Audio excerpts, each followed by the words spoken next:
Here. Todd Kirky, Here. Todd Spaeth, Here. Cindy, here, John, Here. Crystal, here, Steve, Here. and Justin. Here. Pledge of Allegiance.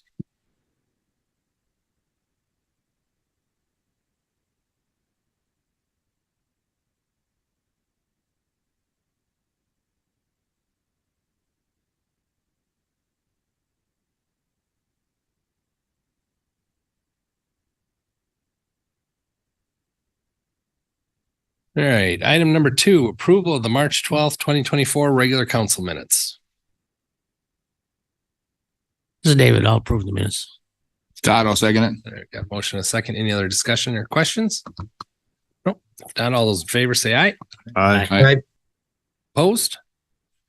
All right. Item number 3, council announcements. Any member of the council have anything? No. I'm not a member of the council, but I would like to note that the clock is now up and running. Thanks to some good prodding by Cindy to get it working and the help of Justin running. He went and he took it and he got it cleaned and he paid for the maintenance and whatever was wrong with it and refused to give us the bill. So thank you to Richard running. I pointed you. So tell your dad thank you. And again, you got it. Yep. Kudos to him because I think he took it all the way out to Cashin to get it fixed and properly done and is now working very nicely. So thank you. Does it chime? Okay. Never did. Which is probably Never a good did. thing. All right. Any other council announcements? All right. We'll move on down to item number 4, which is the first period for public comment. Any members of the public present wish to make public comment? We have Mr. Yes. Tom Wilson would like to make a public comment. Wonderful. Please state your name and address, and we'll try to keep the public comments to 3 minutes. Thank you. My name is Tom Wilson. My address is 707 Railroad Avenue.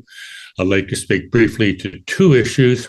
One is I see the No Mo May is on the agenda. I don't know what the specific discussion is. I would just say that I have found that by allowing spring growth enables my both grass and clover in my lawn to really thrive much better than early cutting, and would encourage the continuation of the No Mow May policy.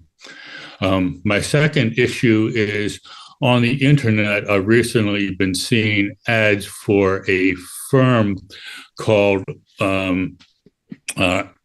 Driftless Trim Light. I don't mean to speak negatively to any particular business doing, but their advertising shows what I find to be fairly horrifying pictures of lights greatly illuminated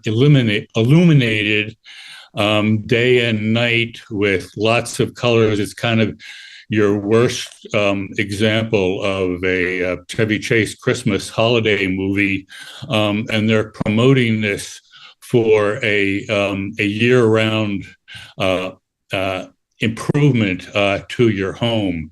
And for someone who cares greatly about dark skies and the peace and rural nature of our communities, I see this as being a real potential threat, and I would ask the council to look into this and to address it and see whether they agree that the over illumination of our community, whether it's with moving electric commercial signs or this kind of widespread illumination, is really what we want to see for our city. So that's all I have to say, and I thank you for the opportunity to speak. Thank you, Tom. Anybody else online?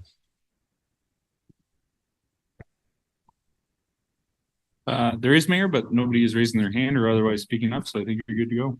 All right. With that, we'll move on to item number 5, which is a public hearing regarding Discontinuance of a vacation of a 66-foot strip of land to the east of Block 1 and Block 4 of Greaves Edition. On the agenda, it shows as a 6-foot strip, but that was a typo. And so it is, in fact, a 66-foot strip. So with that, we'll open the public hearing. Any members of the public here wish to speak on the public hearing? Now would be the time. Mayor, is typical for public hearings. Would you like a little bit of background and context on what we're doing, and then see if we have any other comment, and Lori can kind of, if you'd like, walk us through it. And then Sarah is also involved on this. So you got it. Basically, this went to Plan Commission last night for a public hearing. This is a 66-foot strip of land that, if you have it on there, the shaded area is the area that we're talking about. This is part of will be the North Point development area. Back in, I believe it was 1855. This is where Main Street actually went. And as you can see off to the right, Main Street is actually, that's where it is now. So this is kind of a cleanup effort on our behalf with the new development happening. So this went before Plan Commission, and they sent forward for their approval to actually vacate this area. So that's what this is about. Sarah, is there any other context you want to provide as you kind of worked on this with George Hopkins? And then I think Lawrence Johns from the county actually brought it up. There's not a lot to add. I mean, the original plat was from 1855, I believe, and it just never got cleaned up properly. In like 1931, I believe, they tried cleaning it up, but they never registered it. And so it didn't stick, essentially. So we see this in various parts of town when they just change what they originally platted. Plan Commission last night asked the question, is like, are we sure that, there's nothing that is under that strip of land that we need for easements or otherwise? And Sarah has gone through this entire property with a fine tooth comb and make sure that nothing was vacated that shouldn't have been vacated. This was actually talked about, Lori, almost a month and a half ago. And this is kind of the second step per state statutes. We had to give 40 days from the initial resolution to this point in time to allow sufficient public notice. So it's just, as Sarah and Lori both said, it's just cleanup work of a mistake that was never corrected 70 to 80 years ago. Viroqua used to have a Wall Street. Sure, it was before New York, right? It was vacated. Yeah, it was vacated, but I had no idea we used to have Wall Street. So with that, I think that's sufficient context. Sure. If you want to throw it back out for public comment. Yep. Any members of the public wish to comment? I don't know if anybody's online that would like to comment to that. If there's no members of the public that wish to comment on this, we will close the public hearing. And we will move on to agenda item number 6, which is discussion with possible action on vacation of Main Street as laid out on the plat of Greaves Edition from the Plan Commission. Anybody have any more questions?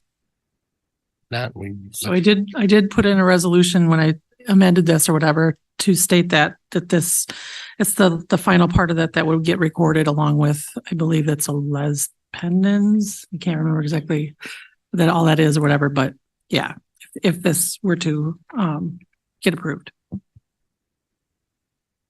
Cindy, I'll make a motion. We approve the vacation of Main Street as laid out on plat of Greaves Edition. Second by David. Got a motion and a second. Any other discussion? All those in favor say aye. Aye. Opposed? All right. Item number 7, discussion and approval of certified survey map for the North Point development. This is coming from the Plan Commission also. So again, I just wanted to point out this went to Plan Commission last night with the vacation portion that was just completed. This map may have some minor changes happening to it. So we don't have the final copy, but it'll be minor changes based on that vacation. So what you see here is, and Jake is here if you have any specific questions in regards to this as well. Thanks, Lori. Any questions? So just to confirm, Lori, the CSM is just being redone now that the vacation has taken place in order to have the appropriate parcel be recognized. That's correct. Thank you. This is Crystal. I'll move approval of the certified survey map as described. Todd, I'll second the motion. All right, got a motion, a second. Any other discussion? Not all those in favor say aye. Aye. Opposed? All right. Item number 8, mayoral proclamation for the 50th anniversary of the Viroqua Eagles 2707 auxiliary. So I don't know if who all here is familiar with the ladies auxiliary at the Viroqua Eagles, but they do a tremendous amount for the community. And they had their 50th anniversary. This came in just a couple days after that, so I have to apologize to them for not getting it ahead of time, but I'd like to read this proclamation and then we'll give them a copy for their self. So 50th anniversary of Viroqua Eagles 2707 auxiliary. Whereas 50 years ago on March 23rd, 1974, the Viroqua Eagles 2707 auxiliary held their first meeting. And whereas the Viroqua Eagles 2707 is a vibrant community hub, open to the public and offering benefits for membership. And whereas the Viroqua Eagles 2707 auxiliary is a group of dedicated individuals who embody the spirit of people helping people. And whereas the mission is to contribute positively to the community and play an essential role in creating a sense of belonging and support in the Viroqua area. And whereas by uplifting those in our community in need, Viroqua Eagles 2707 Auxiliary strives to enhance the quality of human life and foster a more compassionate society. Now, therefore, I, Justin Running, Mayor, call upon all citizens of the community to celebrate this milestone and do hereby recognize the 50th anniversary of the Viroqua Eagles 2707 Auxiliary, dated March 26th, 2024. So we will get them a copy of this. We'll move on to item number 9, which is discussion and possible action on temporary beer license for Viroqua Legion Softball, Inc. at Park Bowl on June 5th, 13th, 19th, 27th, and July 8th, 10th, and 17th, 2024. From Public Safety. This went before Public Safety last week. Again, this is for those dates that were on the agenda. This is similar to what they've done in the past for the Viroqua Legion Baseball. So this is actually for the softball section of it. They want to use the concession stand down at the Park Bowl. So Public Safety sent it forward with their approval and hoping that you will do the same. Thanks, Larry. I'd move approval. AJ, I'll second. All right, we've got a motion and a second. Any discussion? All those in favor say aye. Aye. Opposed? All right. That motion passes. Item number 10, discussion with possible action on no mow May resolution.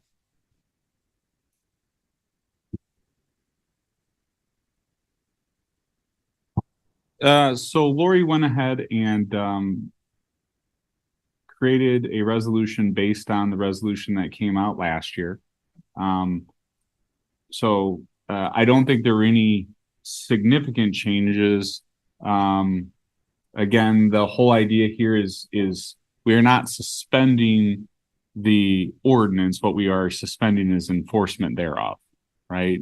And so this basically gives direction to the Viroqua Police Department and then communicates out to the community that we are not enforcing our noxious weed and turf grass ordinance, or I should say grass ordinance, which was just recently changed, if you recall. And so it is pretty much the same. It was included in your packet. The one thing I will point out is that Lori did make the guess that June 3rd, which is a Monday, would be the end of the quote unquote grace period. What we've tried to do is once May is done, we give, last year at least, we gave folks one more weekend to get their yard into compliance, and then we would commence with the ticketing. So here you have it. Last year it was just for 1 year. Has this been changed to be a normal thing? Is it still for 1 year? Could we just make it a regular annual thing unless we need to change it? I think you certainly could. Well, and I think the thought was originally that we do it for a year just to make sure that there were no major upheavals or infractions or anything that would cause us to change it. I make a motion that we approve the No Mow May resolution and make it an annual event. Got a motion. Is there a second? This is Steve. I'll second. All right, got a motion, a second. Any other discussion? Any questions? If not, all those in favor say aye. Aye. Opposed? All right.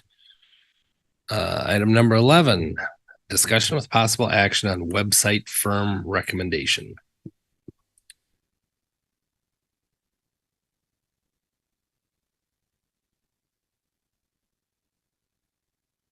Okay, so we'll go ahead and start, and Trina can sort of give you a rundown of what the group has done in terms of vetting different vendors.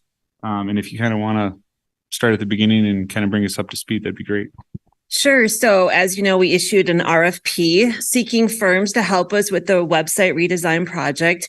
The two Todds, Nate and myself, met a couple of times to review those proposals that came in. And we talked with 5 different firms. After going through the first round of those 5 firms, we really narrowed it down to 3. And we met at the library in person with 2 of the firms in person, and the other one, just because of distance, we met through Zoom. After we did the hard work with those 3 firms, I think the consensus from our group was that we were down to 2 firms, and those are the firms that were represented in your packet that you received. One being from McDaniels and the other being from Revise. With McDaniels, we have met with this firm in person and also virtual. And with Revise, we met as a group with members from the Revise team. And then I held a second meeting with what would be the project manager from Revise. So I feel that we have come to a consensus on who we really would appreciate working with. And I think we're going to give you some examples and show you some of our other work. Did you want to? We should make note that after the first RFP went out, we didn't necessarily get great feedback, which was really surprising because there was a lot of interest with people asking questions, and then with folks online. So we actually, Trina did a great job, as well as, myself, in contacting some of the firms directly to bring sort of 5 to the table. But we feel good about where we're at. I don't want anybody to think that we, have slim pickings here, because at least I believe, and I think the other guys do as well, along with Trina, feel like we have 2 really good candidates. Did you want to start with looking at the websites, or did you want to look at some of the docs? It doesn't matter, whatever you have up first. Yeah. Well, why don't we start with looking at some of the websites? So first off, just to give you a look, this is McDaniels Marketing. This is the Viroqua Chamber Main Streets. A nice looking website, good colors. They actually help the chamber quite a bit with rebranding as well as website design. Yes. I think the chamber's website has a great shell. I think they're still building content. If you talk to Chris or Larkin or anybody over there, they're really working on creating a robust system, and it's like having a brand new tool that you're learning how to use. And frankly, they just migrated off of our website. And if everybody understands how poor our website is, there wasn't a lot they could do with it. And so they really are getting going. That's one of them. And then LeClaire, Iowa is another one that I believe McDaniels does. Fairly certain. They really focus a lot on economic development, and tourism is their wheelhouse. Okay, so you can tell a lot from it. You see most of their clients are, visit LeClaire or Think McHenry or something like that, whereas they don't have a ton of just municipal only websites. They're more focused on economic development and tourism. Not to say that people don't think they could do other things. Here's the McHenry website. Again, this is their economic development website. Very clean looking, dynamic pictures, good colors. In speaking with some of the folks at the chamber and McHenry, they were very pleased with their experience with McDaniels. Thought they put together a good product, good customer service. They would just be a solid firm. Any questions about McDaniels? Anything anybody wanted to bring up? I don't know if anybody did their own research and looking at the websites. Any thoughts that you'd like to express for this vendor? Just that when the Tourism Commission and the Chamber were looking at it was mostly the Chamber, but Tourism Commission was in on it. It seemed to work very well, flow very smoothly, the whole production of this website. You're 100% correct, Cindy. I serve on the chamber board, and so I lived the experience of the good work that McDaniels does. The one thing that came up in our discussions as a group, as Nate has pointed out in these slides, that their focus really is tourism and economic development and selling the town to come and visit, to stay overnight, to spend money, to dine and shop. But we did challenge them, noting that we're not the chamber, we're a municipal entity. And what can you show us that you've done to highlight a community such as we need to do? And so they did provide different references to communities where they've worked specifically with the municipality to create a website that we're looking for, not one that's just focused on tourism. One of the few municipal websites they have is Vandalia, Illinois, which I'd never heard of before. But it's a very different website than the three other ones you saw. And so again, I think they're working actually with this group on a redesign, but I think I actually don't think I got a hold of the folks from Vandalia. I think instead I focused on some of their other clients. Again, what I heard from some of their references is that while they're not specifically focused and have a lot of experience with municipal only websites, that if we challenge them and say, this is what we want, this is what they want, that they could provide. But we'll talk a little bit more about functionality here in a second. Cindy, anything else? I'm sorry, but isn't Paxton one of theirs also? And that's a lot more dynamic looking. It says it's an economic development website, or is there a municipal website? Oh, I don't know. I thought maybe it was a municipal website. Is it not? Is it place to be? I don't know. I thought it was. What's the website address? PaxtonMainStreet.com. So maybe it's a chamber, probably. So it's a chamber economic development. And again, they, if you look through their portfolio, almost everything that they have when they show all the pictures is all visits and think and, very much chamber or economic development related, which again, the city has a need for an economic development portion of its website. But I would say more of what we heard from this group when we were going through and more we heard from the department heads is more about functionality, point of service, getting information, being able to attend meetings, getting information when you need it, things like that, and not so much selling, although we want a nice looking website. Switching over to the other folks is revised. These folks are this is my favorite website that they showed us. These guys are specifically focused on municipal websites. This is what they do. They've created their own CRM, CSM? Yes, everything is internal. So they do not use third-party vendors for any components of their web work because it's all internally created. This company is, as Nate said, it's all about municipal websites. So they've created over 3,000 municipal websites in the last 20 some years that they've been in business. So this was the other group we really liked. I mean, again, their websites are sharp looking. They're easy to navigate. These here are sort of widgets that we can pick.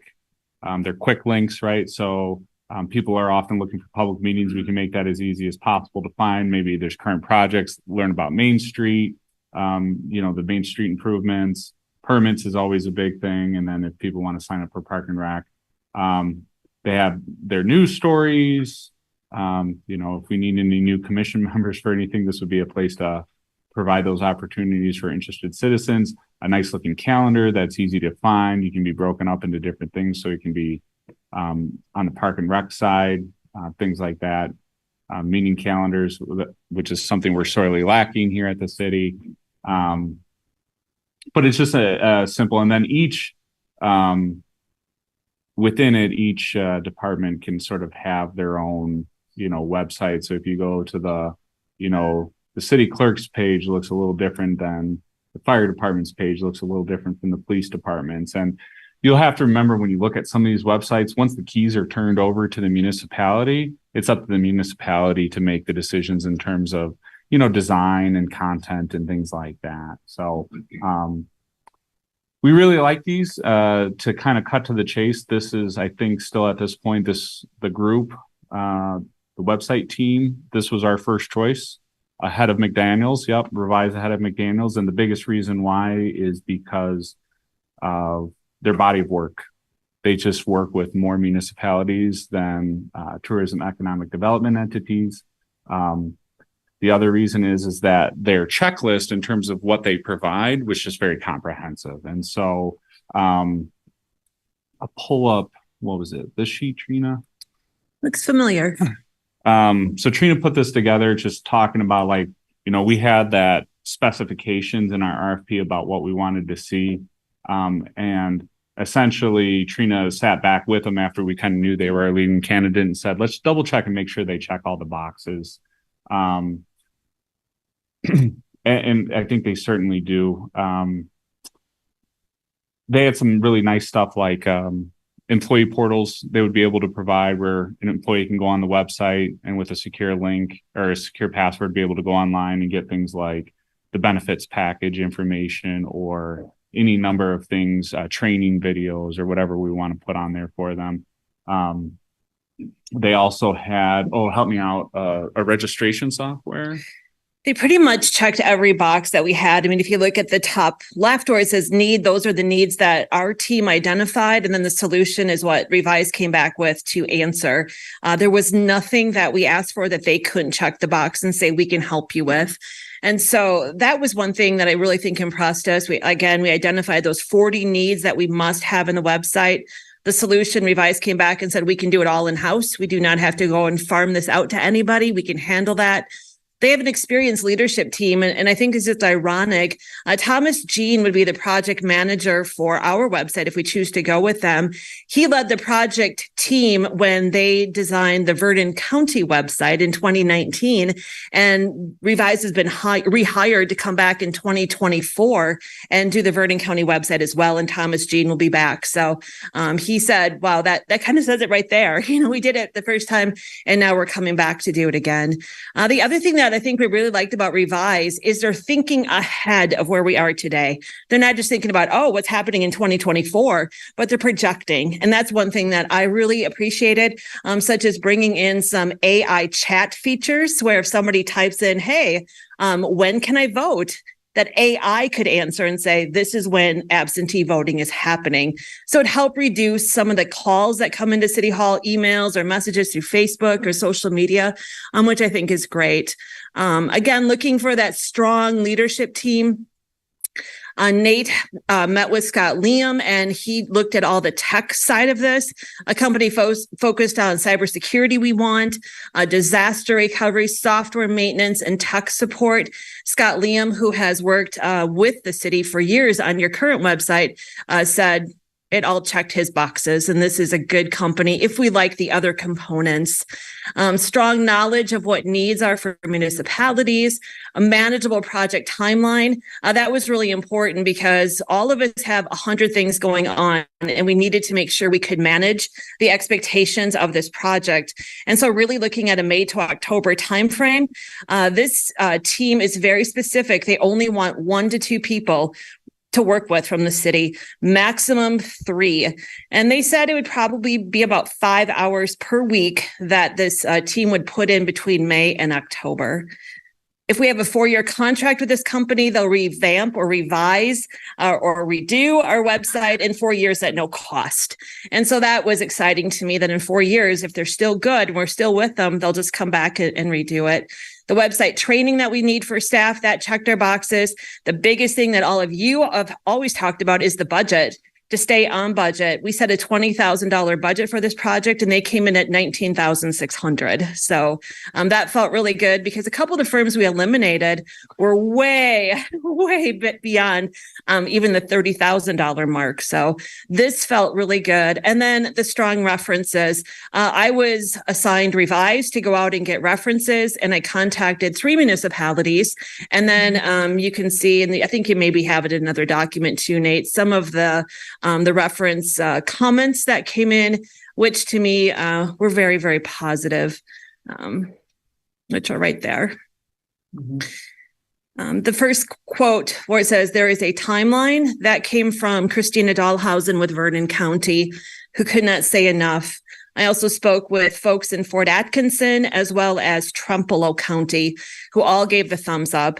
And then I think the very bottom part is, as a team, we really wanted to be able to come to consensus tonight to bring this to you at the council level. And all 4 of us, when we left our fine meeting at the library, said Revise is our number 1 pick. The one thing I'll say, and not to make this conversation difficult for you, but McDaniels was, I think, closed the gap a little bit for me in my reference checks.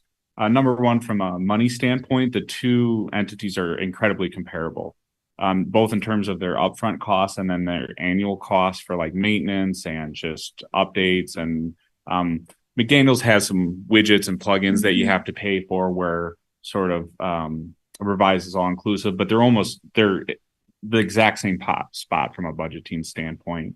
And then McDaniels references were really good too. There was actually one group, McHenry, Illinois, that had Revise for the municipal website and McDaniels for their economic development website. And they were actually leaning a lot more towards McDaniels. So I'm like, maybe we need to rethink this. And in my opinion, like, while I put a lot of stock in what those folks had to say about it, I think they're just at a different place in terms of what their priorities are on a website than where we're at, where we need a Swiss Army knife to handle all the different things that departments need to do. I think they're much more in a competitive mode of competing with all the other communities in the Cook County, Collier County, which is McHenry.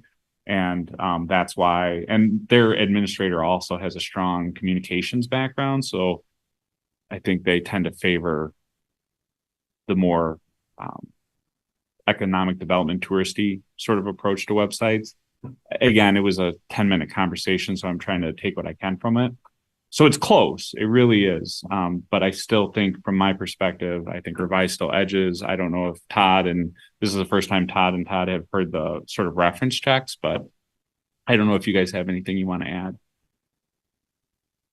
Well, I know for me too, Trina said how responsive Revise was when she first sought their, they got right on the RFP and got the numbers and all the information back really quickly. And that says a lot about a company, I think, too. So it was a 24-hour turnaround from the first conversation I had with Thomas Jean to having their proposal in my inbox. And it wasn't just a cookie cutter. It was specific to our project, and it addressed all those 40 components that we said this is a must have. So I know it wasn't just whipped together and like, this is what we sent out to all the communities. It was good. And I think it was 79 pages. So it was hefty. That type of response is really powerful, and they were true to their word.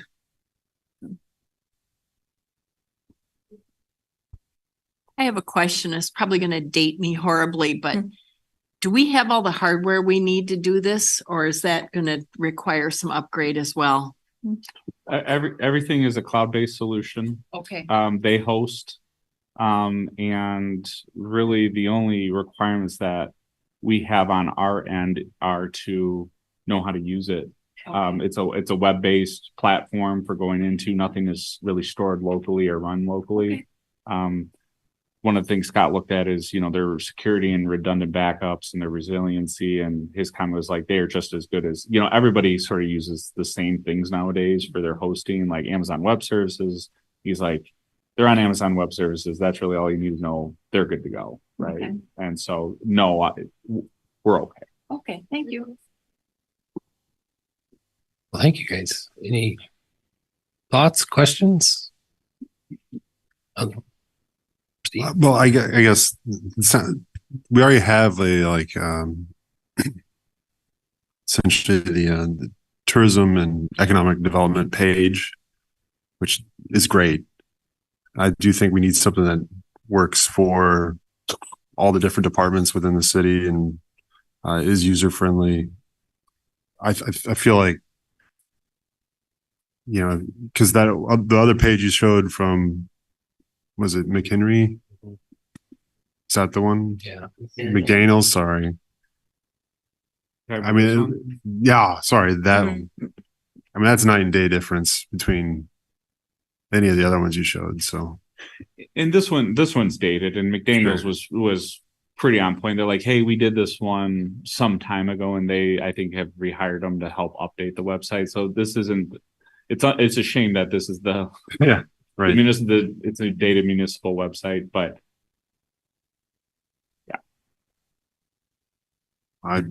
if the group goes with Rise, I'd be okay with that for sure.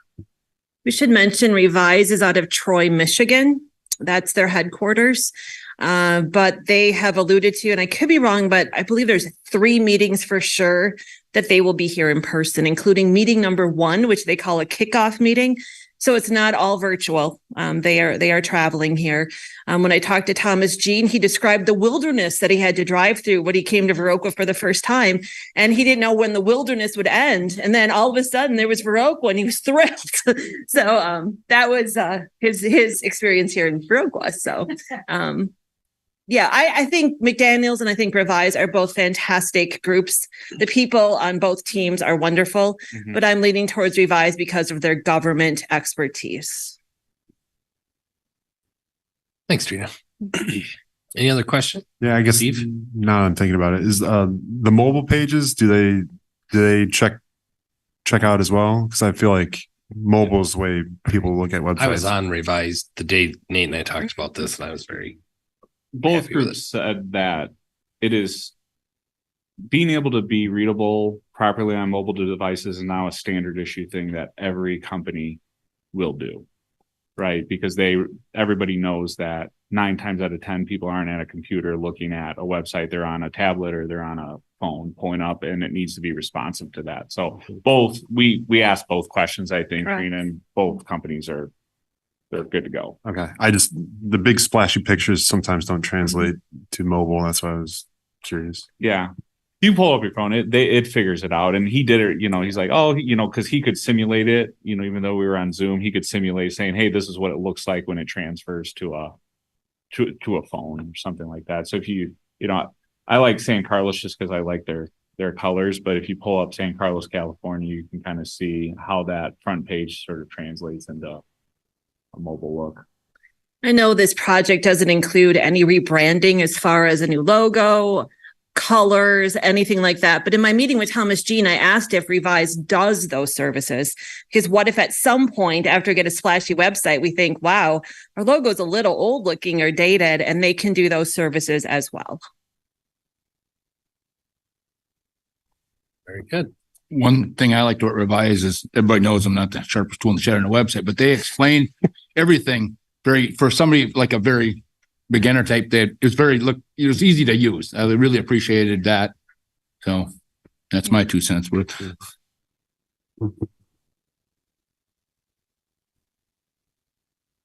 Great. Any other questions? If not, I think we're looking for a motion to make a decision. This Todd, I'll make a motion to offer the website contract to Revise. It's Todd, I'll second it. Other Todd.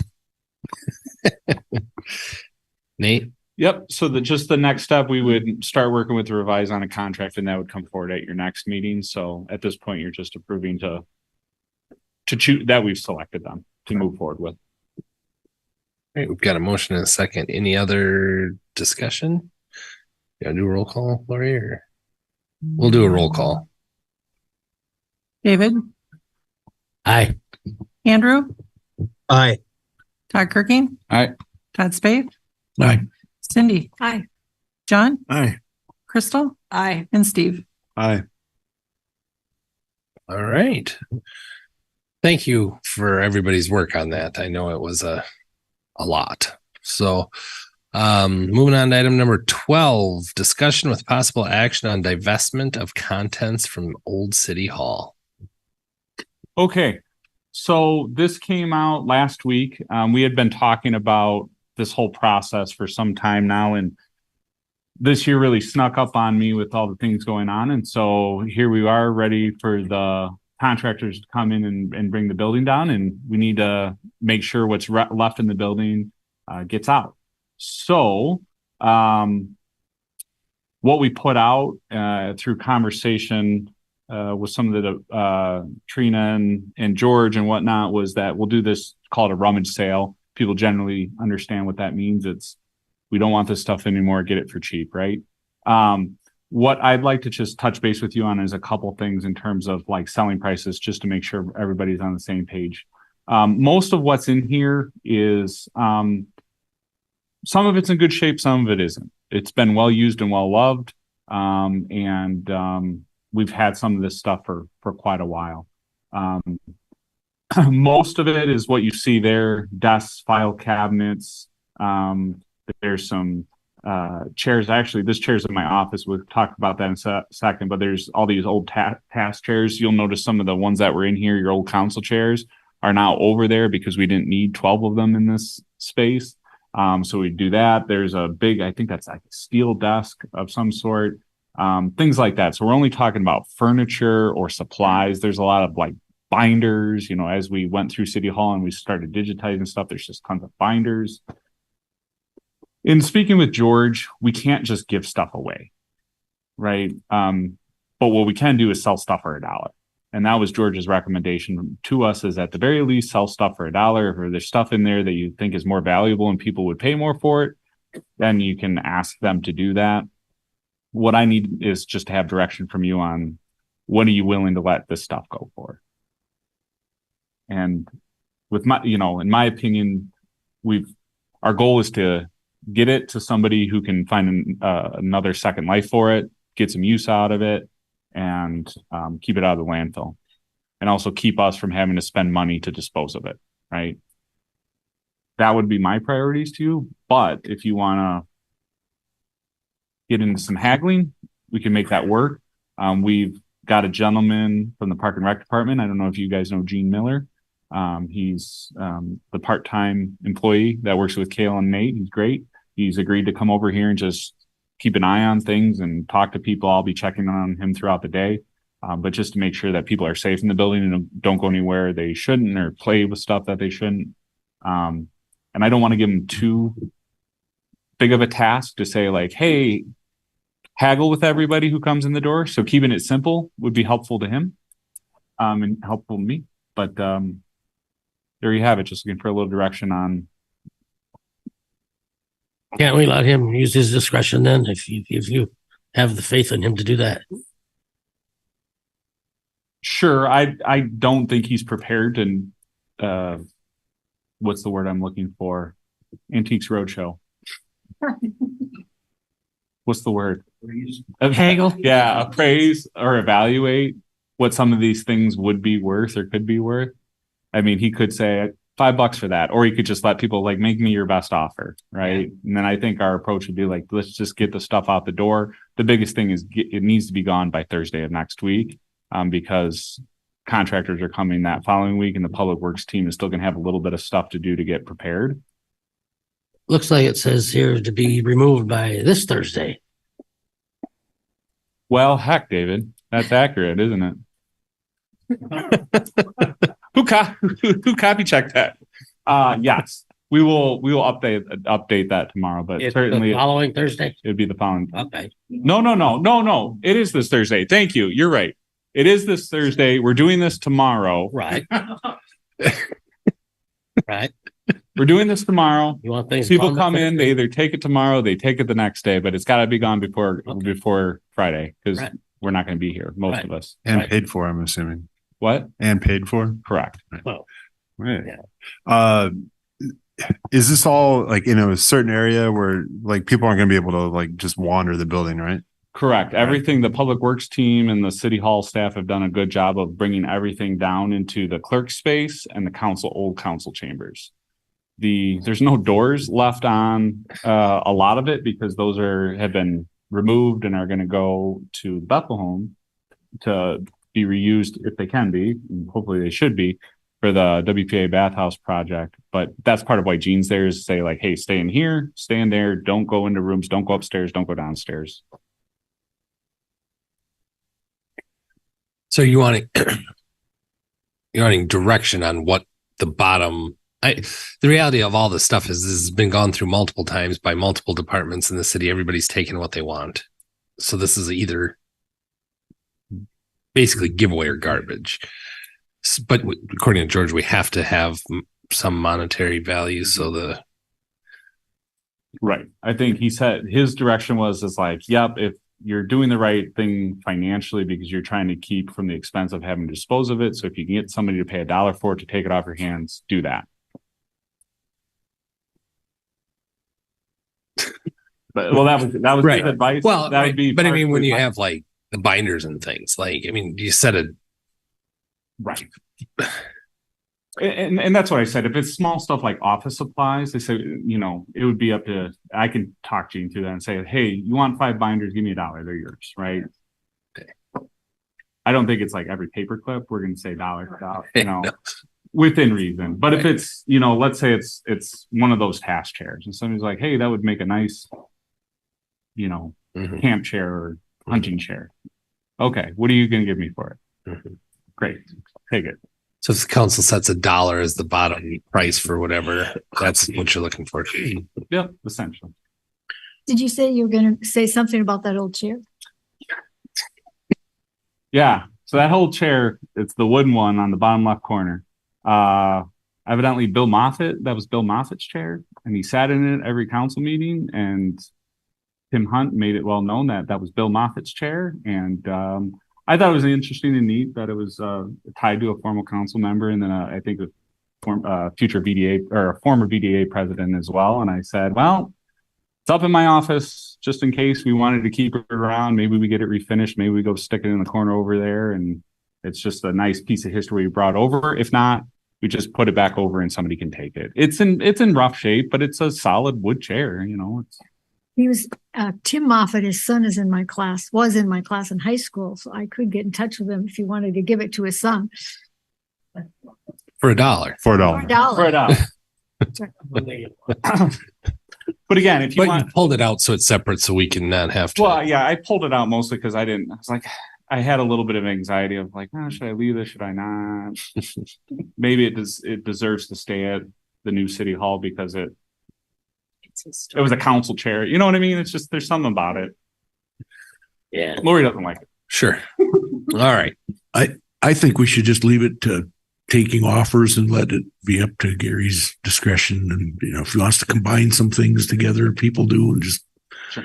I mean, our mission right now is to get rid of it and get what we can, and just people would be comfortable making offers, I think. So yep. That'd be the way to approach it, I think. Have you gotten any response from the ad, so to speak? Have people, okay. I had one person call me specifically say, hey, that desk in that picture, okay, what does the city want for that? I'm like, well, I don't know yet. So I said, just come at 11, I'll tell you then. So there are people who are interested, and then I have something else I need to touch base on. Go ahead. That is my old desk. I have no sentimental value. So whatever you want to get rid of it, I'm fine with. You're also not Bill Moffitt. If you stay here another 20 years, then we'll talk about saving your desk. Okay. I don't know. So you want formal action? Like, you want to make what you just said into a motion? We'll do that. And then somebody wants to make a formal motion to tell me that it's okay to have our bottom line be $1 at the very least. Then, okay. We're going to make the motion here. I'll make the motion that it's best offer, bottom dollar is $1 on the things that are, I guess, listed for sale, with the, I guess, the discretion of, was it Gene? Bill? Gene? Sorry, that he could group things together to equal $1 or what have you. Todd, yes, I'll second that. All right, we've got a motion and a second. Any other discussion?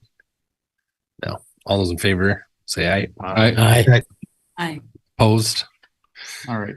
before you move on from that, Mayor, one more thing. Bricks. We had a last minute pivot here. People were contacting me based on this about bricks of the building. I made the assumption that the bricks were just going to be lost because of all the hazardous materials. In talking with both our hazardous mitigation person and the contractor, Sarah thinks that we should be able to salvage some of them, but it's just going to depend. Some of them are going to get damaged in demo. Some of them are going to be unfortunately intermingled with some hazardous materials. So we'll try to save what we can. And the plan that I would propose is that and this is something that Sarah brought up, so if you want to help me out here, is that we would save them and then they would be moved over to the public works space somewhere. I don't know if you put them in that north part of the property, but then in talking to Cindy today, it might be worthwhile for the future group that's going to come forward to decide what happens with the location once the building is removed, may be able to reuse those bricks to create planters or some sort of fence or some sort of low wall planters. wall. Yeah. Something to, say we Set it reuse these apart. bricks. And so if we find out we don't want them after this group has a chance to go through them, then we can contact some of the individuals who have noted their interest in them and then just get rid of them. The public would like that a lot, I think. I've had a lot of people ask me about bricks too. So. Are we talking like they want a brick for like remembrance, or are we talking they want all the bricks? Multiple bricks. I think it's just to recreate something. Sure. So does that work with your group? I always think about, I was thinking the pile would be there and it would disappear or do we know where we're storing said bricks? If we're keeping them? Again, this plan is coalesced over the course of 24 hours, right? And so I think the idea the unfortunate thing is the HBC Historical Society and the Chamber have sort of raised their hands and said, hey, we would love to be the group that comes together to help bring ideas about what this space could look like in terms of streetscape and monuments or, whatnot. And so it's going to take a group some time to figure that out. Okay. I think part of it is we figure out how much we actually get out of it. And then we decide, and if there's a corner of the space that can handle a pile of bricks the north end where you're getting that land from the county, would that be a spot where to put it? Sure. We tend to be a graveyard of many things, and we've just been cleaning some things out that never got used. So I guess that would just be, as long as we don't forget about them. Let me think about and talk to folks, because we were kind of thinking we would load a couple trucks up and move them somewhere for people to access. So we'll work it out. Thank you. And there's really no action on that. That was just a point. That's what All right. Sounds good. Thank you. Item number 13, discussion with possible action on a rolled salt order for 2025 Public Works. Sarah, road salt. Sarah. Want road salt? Well, the weather has been such that we have not used a lot of salt this year, which is great for many reasons. And I want you to always remember the savings of money when we come and talk to you about the next thing, which would be a salt shed. But in any case, we are not necessarily needing to order our larger orders. So we usually order somewhere between 450 and 600 ton of salt a year. We have enough that we feel like we only need to order 200 ton. We're getting salt that we have to pre-order a year in advance. We still have 400 ton coming this year. So we're in good shape. So if we are looking for approval to just order that 200 ton we can get a reserve. So it means like if things go really crazy next year and we know we're going to use a whole bunch of salt, we can get another 40 ton. We're only allowed to get 20%. So just looking for approval to sign that contract. I'd make a motion that we buy the 200 ton with the idea we can get more if we need a certain percentage more. David, I'll second. All right. We've got a motion and a second. Any other discussion? Do a roll call, please. Andrew? Aye. Todd Kirking? Aye. Todd Spades? Aye. Cindy? Aye. John? Aye. Crystal? Aye. Steve, Aye. and David. Aye. All righty. Move on down to item number 14, which is review and approval of Quarles and Brady scope of engagement for issuance of general obligation fire station bonds. Okay, well, folks, tonight we have a special treat. Sean Lenz and Josh Lowe from Ellers are actually here, and they promised that they would help walk through some of the Quarles and Brady stuff, since those their two firms work in close conjunction on this. This is not the document you are looking for. And so with that, the first document that's in the council packet is the scope of engagement for Quarles and Brady as our bond counsel.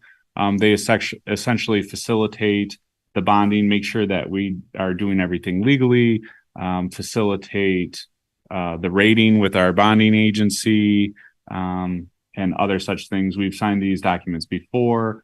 They are solid to work with. It's the same folks that we've worked with on previous bond issuances. And with that, I don't know if Lori or Sean or Josh, if you have any comments you'd like to make. You just got to push the button with the person on it towards the bottom of the base. No, I don't really have anything. Well, one thing to add to what Nate was describing is when we issue debt like this for a governmental public purpose project, the federal government allows communities to take advantage of the debt being tax exempt. And I won't go into all the rules, but the folks at Quarles and Brady, one of their roles, extremely important roles, is they ensure that all the rules are being followed so that you guys can issue the debt on a tax exempt basis. And the people who bid on the debt rely on Quarles and Brady's opinion that you have done that, so that they know when they give us a bid, and they're able to give us more aggressive, lower interest rate bids because they don't have to pay taxes on the interest payments that the city makes to them. So it is a very important role in ensuring that the investors who we hope will bid aggressively on the city's debt know that we've done all that we need to do to make sure that that debt can be tax exempt. Plus, they do the continuing disclosure things for us on a yearly basis as well. Correct? We do what's called the dissemination agent for you.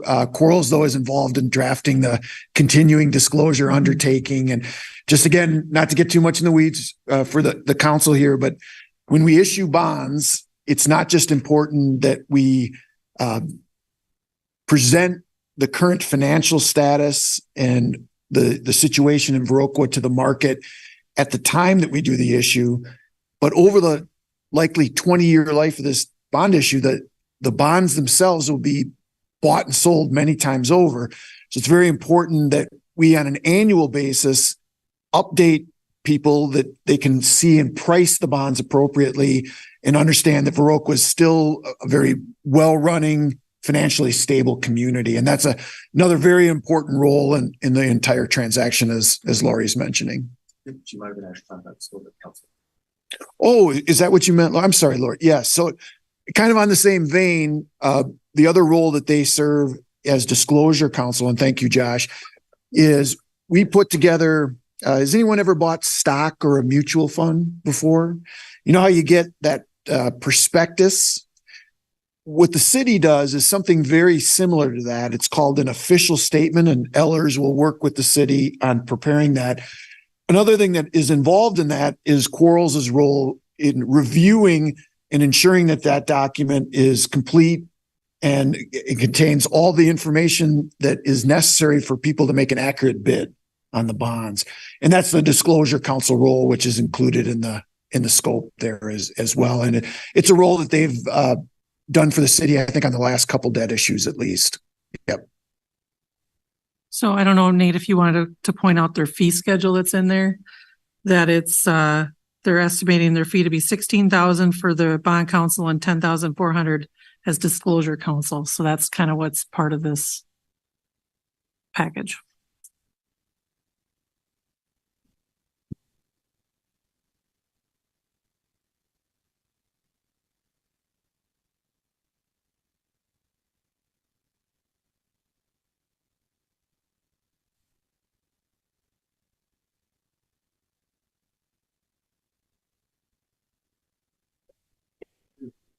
Yep, right there is for corals. Yep.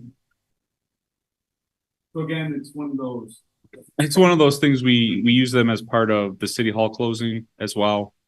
Oh, right, with the USDA With financing. the USDA bonds Yep. and stuff like that. So we work with corals.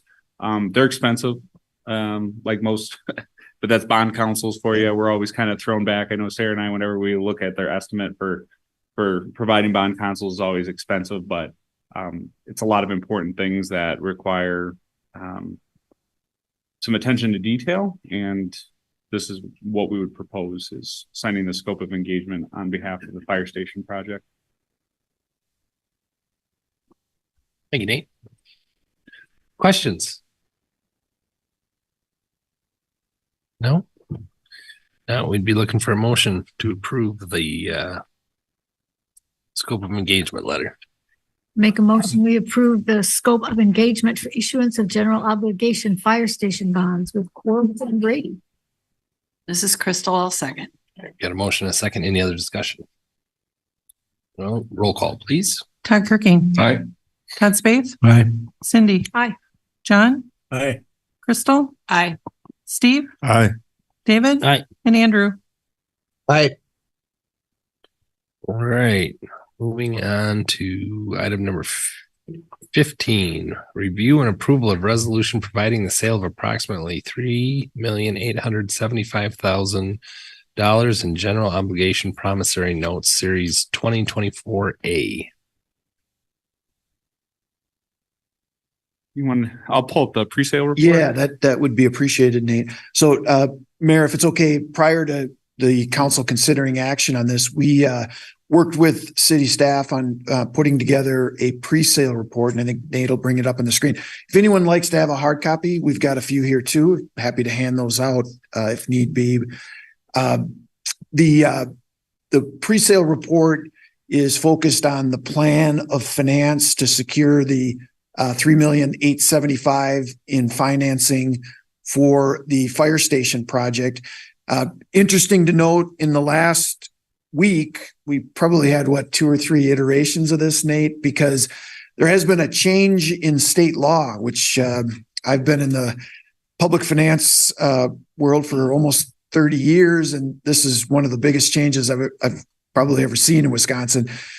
For years, there were 2 types of general obligation debt that you could issue: general obligation bonds and general obligation notes. Basically, the difference is bonds could go up to 20 years, which is the maximum term, and notes could only go up to 10 years. The benefit with notes, you're a little more flexibility in terms of how the money gets spent. It can be on many different projects rather than, say, just a single project. But oftentimes, because long-term interest rates, even with rates higher than they used to be, are still very attractive, going the route of a bond issue made sense, even though it would be for very specific fire station bonds, and you cannot spend that money on anything else. Wisconsin legislature this year, and bipartisan, everybody voted. I think it was almost universal coming out of the committees and everything. They approved the ability now to issue general obligation promissory notes up to 20 years rather than the past limit of 10 years. So that was just signed by the governor last week, and thus last Thursday. So as we were finishing up the report and finishing up the resolutions with city staff, we thought we'd be issuing general obligation fire station bonds because we weren't sure when that was going to be finalized, but it was finalized. So in order to increase the flexibility for the city, it makes sense to switch to promissory notes. So probably more than you ever wanted to know, but it was a big change in Josh and I's world anyway. Nate, maybe a good place if you could go to the exhibit with the proposed repayment schedule. There we go. So at the bottom of this, maybe we could start there, Nate, and the sources and uses. Perfect. So as we've been working with city staff on can I make a note, Sean? You bet. So just so everybody knows, for that reason that Sean just mentioned, the pre-sale report that was included as part of your packet is different than this pre-sale report. Yes, it is. That's what I'm saying. Right. This was the one I sent out in the packet. You got the 322? No, Yeah, I think You Lori, did- on you did Friday. get it. I'm Lori sorry. waited on You us. were and- correct. yeah. I had the old one that had a different number. Yeah, You're correct. Thank you. Yeah, Lori Can't get was right. patient with us, so we thank Lori. So yeah, you bet. So the sources and uses include everything related to the issuance of the debt and the project costs for financing and funding sources for financing the new fire station. So on the top, you see the expected issuance of debt in the amount of the 3,885, the grant that you are getting, which is a huge portion and a major positive for this a project like this, is listed. I know you've negotiated with the townships to make a contribution, which is again great news, and that they're going to come up with their own sources of that. You guys don't have to borrow for that. They're going to provide funding for you. And then on the uses, you'll see the total amount, expected amount of the project costs. Cost of issuance is an example. The numbers we just talked about with Quarles are included in there. Eller's costs are included in there. And the bond rating with Standard & Poor's is included in there. The underwriter's discount is very similar to like points on your house. It's an upfront interest expense that can be paid to the purchaser of the issue. What we're seeing in today's world is most of the bids we get are not actually taking a discount. They're paying a premium to buy the bonds. So what we set in the sizing of the issue is a not to exceed amount. So they could take up to that. My suspicion is that they won't bid with a discount of that size. It'll probably be lower than that. And we can adjust the issue accordingly. Just for the council, in past sources and uses, I think the other source that has commonly been included is a potential sale of the other building for $500,000. One of the things as we were brainstorming with Nate is we thought, well, maybe it would make sense at this point. You can still downsize the issue up until when we do the sale if you wanted to, but to keep the $500,000 out of this as a source of revenue, because depending on what you decide with the old building, that $500,000 may not materialize necessarily. Or if you do get it, you could certainly apply it to any different things. It could be applied ultimately to pay the debt back, but it also could be applied for other needs of the city. And so in order to kind of keep the flexibility open, we did not include this as an amount to lower the size of the issue at this point and keep the city's options open related to that. Yeah. So this is a big deviation from what we've talked about before. And I just want to elaborate on it a little bit. We don't yet know what's going to happen with that fire station building. We've had the conversation that it's certainly an asset that we need to look at, and that because of the public works department as an over and all between the utilities and the streets, they're looking at it to see if it could extend the period of time they're at their current building, right? And we need to allow them time to sort of do their due diligence on it. What this does is essentially give us greater flexibility to have time to make that decision. If we move forward and let's say we want to keep the building, great. Well, we've bonded the extra $500,000 we need to keep to, pay for the project.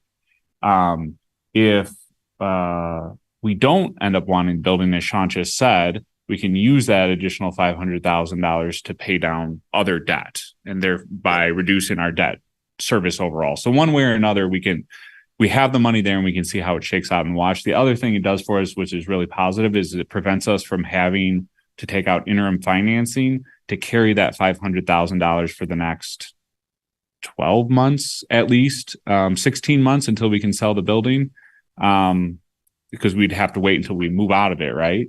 And that's based on the new interest rates you gave me, somewhere in the range of $30,000 to $40,000 in savings by not having to carry that building at 5.5%. Yeah. So there's a lot of different wins in here, flexibility being the key, but also some interim finance savings. So that is one of the biggest changes you'll see, is that number was closer to that 9.2, 9.3. Sorry. 3. Go back up. Help me again. 3.2, 3.3, and that 3.875 is a lot of that is the variation of having that $500,000 to provide flexibility. I talked about it with the mayor and the chief, as well as Sarah just recently today in terms of why we're pursuing this plan. And between the four of us, we had general consensus on it. Sean and Josh from Ellers are key advisors on this as well. And I think Sean's comment was, you certainly don't sound like you're ready to give up this asset. Let's plan accordingly for that. Questions, thoughts, concerns on that? I think the other point of that is if disposal is the ultimate decision, I think there's already been I would say interest at that rate. So I would suggest that we actually try to sell it for, listed at what its market rate is rather than just trying to get the 500,000 for it, which might take a little longer. So to Nate's point, to rather than hold on to that interim financing, I think there's potential if it does go on the market to get more than the 500 for it. So I think giving that flexibility in the short term makes sense. Quick question. Now I know we've talked about the utilities going over there. Would the city, being it's already paid, the city owns the building, does this utilities, would they have to pay to go over there, or just because it's already the city building, the city owns it? That's a great question, Todd. Probably one that's a little outside the scope of tonight. And the only reason I say that is because that's exactly why we need to allow the utilities and the city in general to have those conversations. The first things first is they need to figure out if they want it and will it work for them? Does it make sense to make that move? All sorts of things. And then we can start talking about the brass tacks of how do we pay for it? Is there an interfund transfer? What can that look like? A lot of conversations need to be had around that. So good question though. Nate, would you, when you have a chance, if there isn't any other questions on that, to scroll to, there we go, to the repayment schedule. So for the council and the mayor, this would be the proposed repayment schedule over the next 20 years. So again, that's the maximum term general obligation debt of any kind can be issued in Wisconsin. And what we're proposing is next year's payment in 2025 would be interest only. And then after that, we would pay principal and interest on a level basis. The payments you see there are averaging about $294,000 or $5,000 a year. The interest rates that we're using with the 370 out to 450 are about 0.5% above where the current market is, or hopefully somewhat conservative projection between now and when the actual sale of the debt would be. But this would be the repayment schedule then for the proposed issue. We typically recommend putting a prepayment date in the issue. And on an issue like this of 20 years, the first 8 years would be non-prepayable. But starting in the 8th year through the 20th year, if the city wanted to use cash to make a prepayment, or if you wanted to refinance, if lower interest rates were available, that would be at the option of the city. If interest rates were higher, you could just keep paying these rates. You would be locked in. These rates would be fixed at the point of the sale. Okay. Nate, if you wouldn't mind going to the next slide. So a couple items for just an update on the overall, these next two slides are on the overall debt situation for Viroqua. This first slide, the state of Wisconsin, because general obligation debt is your most powerful tool, they do put a limit on it. The limit is 5% of the equalized value of the entire city. And the red line, which is a little bit below $20 million, is the current limit that Viroqua has for general obligation debt. The blue bars are a reflection of existing general obligation debt that the city has already done and this proposed new issue, the $3,885,000. And what you're seeing is over time, if we were never to issue any more geo debt, this would be the gradual payoff of that debt. The red line is uber conservative. It's assuming that the value of Viroqua never changes. And typically we'll see an upward incline over time there. But to be honest too, you're going to have other street and other projects. So you're going to do more debt. You guys have had some major projects in recent years, and the being a little bit above 50% of your capacity used for a community that's going through a bit of a growth phase right now and facility updating phase, not unusual at all. But it's something we just, as we talked about things with Nate, wanted to make you guys aware of, to kind of where you sit, and always cognizant of, if we have other projects down the road, what is our capacity to potentially finance those? Okay. And Nate, if you go to the next one. Now, this next slide is the debt levy that we're projecting with the existing debt that the city currently has and the proposed new debt for the fire station. So what we're projecting is this year in your budget you did in 23 for the 2024 year, your principal and interest payments on the city's debt was a little bit above $700,000 that you included in your budget. With the new debt, we expect that to go up a little bit above $900,000 for next year's payment in 25. Now, that payment would have been higher had we not just done it interest only, like we talked about in the first year. Would have spiked up a little bit more than that. So that's why we're recommending doing that interest only payment in the first year. And then again, we're always with the caveat that this doesn't show any future debt. You can see over time, the city's debt is gradually being paid off, and the total payments gradually go down over time. What invariably will have to be included on future slides is, if you're considering financing for streets or other parks projects, whatever it might be that's in your capital improvement list, we'll have to factor that into this with future projections. But for now, with just the fire station debt being added on to your existing debt, we wanted to give you a sense as to what that impact will be, particularly in the first year when you do the 2024 in the fall, you're budgeting. That additional debt levy will have to be included in the budget at that time. Okay. And Nate, maybe if you can go back to the timeline, which is on the last text page of the report, I can finish up. Perfect. Thanks again. So this evening would be step one of approving that initial resolution that the mayor read at the outset of this discussion.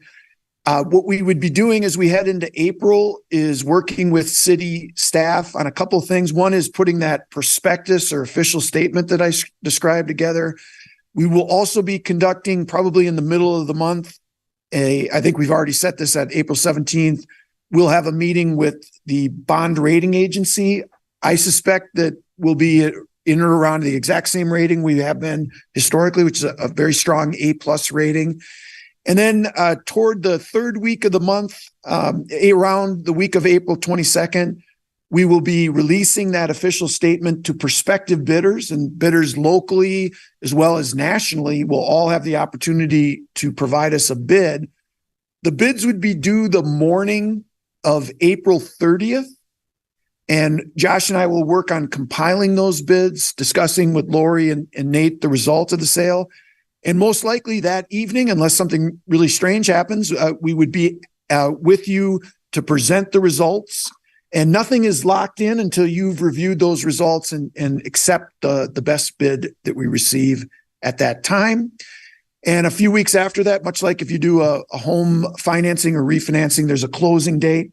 In this case, that'll be the date that the funds would be wired to the city, and then they would be available for paying the upcoming construction expenses on the new fire station. And this will be coupled with the grant proceeds and the other proceeds that we talked about before, and in terms of meeting the entire $9+ million project costs.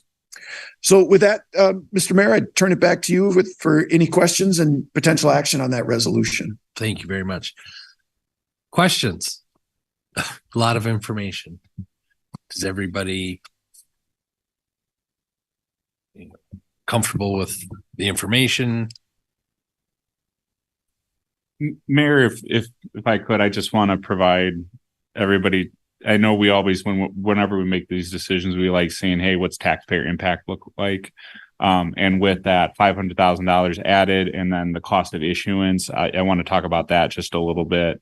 And then hopefully by seeing that, it should bring everybody around to kind of be on the same page. So this is the updated, I guess what I'll call global budget over here.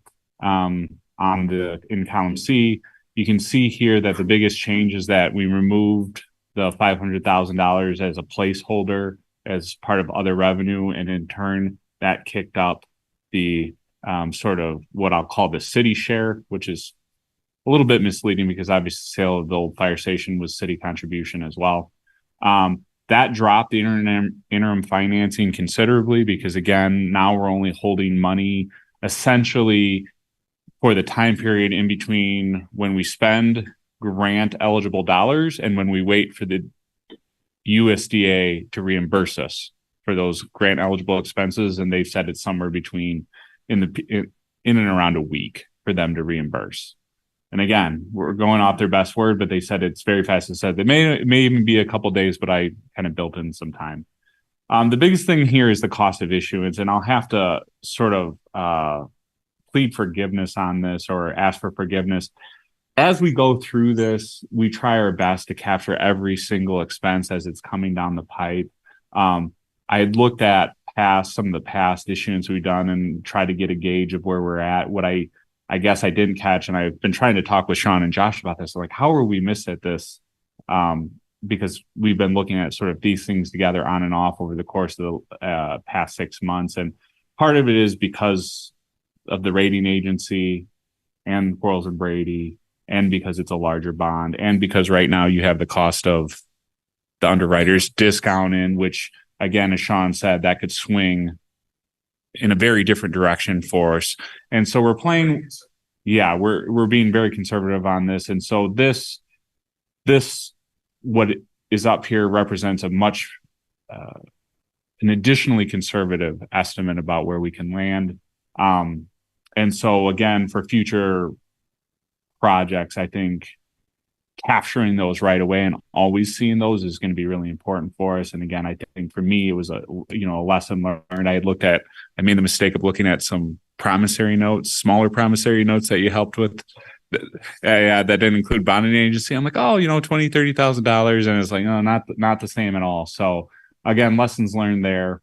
But the reality is it is what it is. And here's what the new amortization schedule looks like for the issuance as Sean. And these are, again, worst case scenarios for a debt issued of 3.889, which the number that you guys had was 3.885. This number has another 4,000 and change for interim financing. Yep.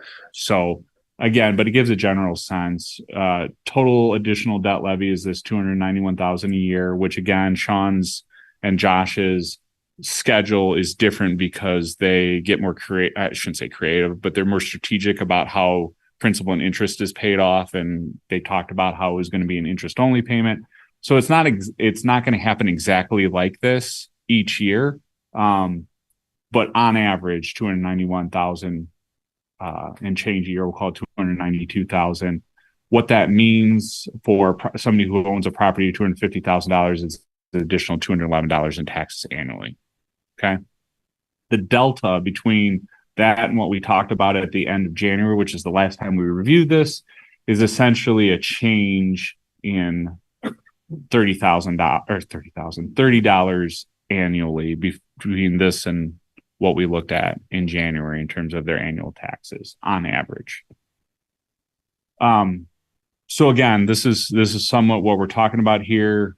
And there's a lot of variables that are going to be coming in front of us. The bid on the bond is one, but certainly the bids on the construction cost are also a very large variable.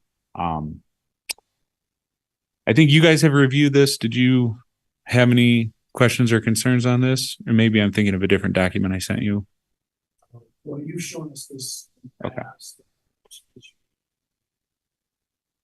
Biggest change in all the numbers, 500,000.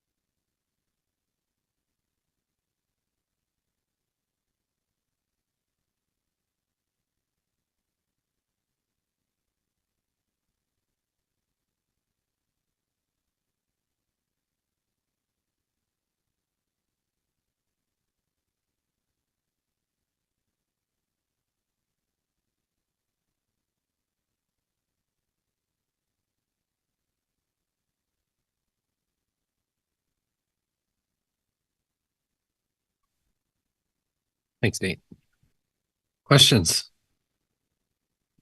Thoughts?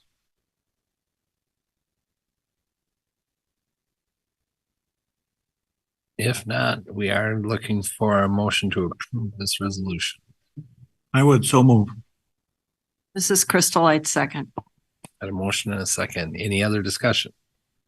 I had a question. I missed what you were saying between the added taxes, 211.89 up there, and then variance. Yeah. 30.87. Could you say that again? No, thanks, Cindy, because I did rattle through that fairly fast. So this up here shows the totals under the new budget that I showed on the first page, and just essentially what the impact's going to be if we pulled the trigger on this debt issuance at the exact terms and rates that are being shown here. This document here simply shows a comparison of the changes between this and what was shown at the last meeting, which is these numbers. So it's just the variances. And so from the last time we talked about it, essentially annual taxes for a $250,000 house has jumped up $31. Thank you. And again, this is the preliminary resolution. Mm-hmm. Once we have actual numbers, that's when we commit. And so this is just, I think Sean and us have been ultra conservative because we want to make sure that we're above where the numbers come in. Because if we're not, that's a problem. Thank you. Anything else? Well, if not, we do a roll call. Todd Spaeth. Aye. Cindy. Aye. John. Aye. Crystal. Aye. Steve. Aye. David. Aye. Andrew. Aye. And Todd Kirking. Aye. All right. Thank you, everybody. With that, we're moving down to item number 16, which will be a possible closed session. Thanks, Sean. Thanks, Josh. Yeah, thanks, guys. I think what we're gonna, if we can take a quick 5-minute break and give everybody a quick stretch, and then we'll hop back into this. Okay.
Yeah.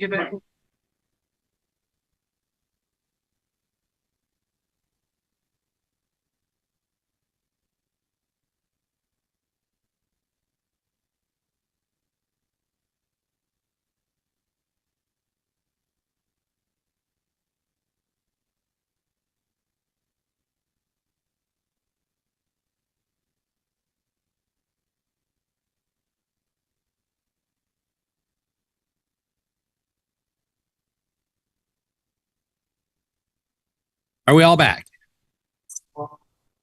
Just there may be a little discussion before we go into closed session if anybody wants to stay. So I don't want everybody to run out just yet because we're going to give Jake an opportunity to talk before we go into closed session. So you're all welcome to leave, but I just well yeah. All right. So we're gonna take on item number 16, which is possible closed session per Wisconsin statute 1985 1E, deliberating or negotiating the purchase of public properties, the investing of public funds, or conducting other specified business whenever competitive or bargaining reasons require closed session. North Point Development Agreement and lease agreement for phase 2. Before we vote to go into closed session, I want to offer some public. We've got Jake from North Point came to see us tonight. So I want to give the council an opportunity to ask questions regarding this agenda item before we go into closed session, because Jake will not be joining us in closed session. So I don't believe. Well, first off, just wanted to say nice to see you all again. We're getting really excited to break ground on Main Street Apartments. We're looking at probably around mid-April, where you should see the fence popping up and, us starting to demolish the building there, starting to move things forward. So just back here tonight, wanted to, show my face and say thank you for what you will hopefully be approving either tonight or in a couple of weeks. Our development agreement. It's really been a great honor working with you all, Plan Commission, and the greater Viroqua community on this project. I think we've put together something that's going to be really impactful, not just on the housing front, but daycare, retail, local businesses. Encourage you to start having your local, anyone that's looking to potentially rent some space in the retail space there, reach out to me. Happy to start having some of those conversations. Looking forward to staying engaged with the city on the daycare component and making sure we find a good provider for that space. But I have to say, North Point's been doing this for a while, and the city of Viroqua has been a really great partner throughout this process. It's certainly been a very hefty lift. It is a very complicated project, and I have to give kudos to Nate for all the time that he's kind of put into moving this forward. A lot of different components, a lot of different moving pieces on this one. But it really has been a great honor, working with you all and moving such an impactful project forward. So with that, happy to answer any questions on the development agreement or anything else project related since I am here. So just thanks, Jake. And then, so just to jump in, at the last meeting, we approved the MOU.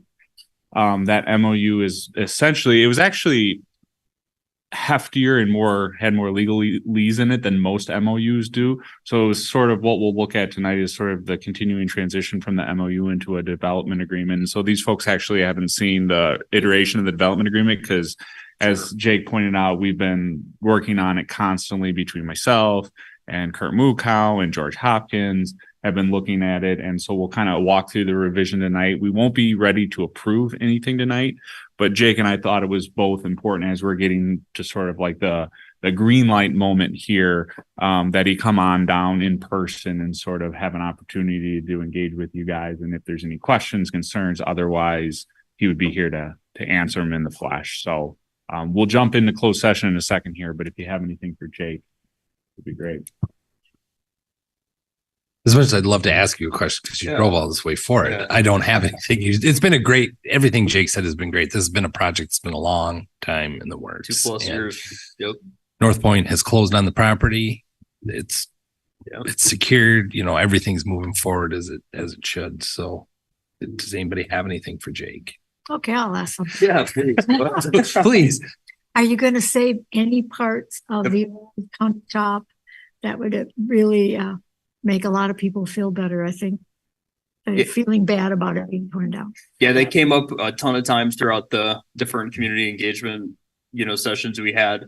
I actually made myself a reminder while I was listening to you talk about the bricks from the firehouse, I believe it was. Old City Hall. To remind our contractor to certainly, do his best to keep some of the brick so we could repurpose it on the site for walking trails or, find creative ideas to reutilize some of those bricks. I also need to touch base with my site super to get in contact with the Historic Commission before we start some of the demo work. Have you guys walk through there? I walked through there today and there was basically nothing in the building left. So I don't think you guys are going to find much, but I think the commission had asked us to do that. So it's the building itself. I think they're talking about. Yeah, they did ask to go through it. That's true. The chimney, I don't know if there's any specific difference about those bricks, but I know just the style of it maybe, but if there's, anything at all that you could do to save things like that would be much appreciated. Yeah, absolutely. Gonna touch base with our team and see if make sure they're aware of that and thinking about that as we kind of go through that demolish process. Smokestack or whatever that is. Yeah. Absolutely. Thank you. Yeah. Thanks, Cindy. Any other questions? If not, well, thank you very much for coming down for the opportunity and look forward to continuing this. Yeah, of course. I'll certainly extend the invitation to the groundbreaking, hopefully in the next month or so, to you all, to the governor, who's, his office has put quite a significant amount of funding into this project as well.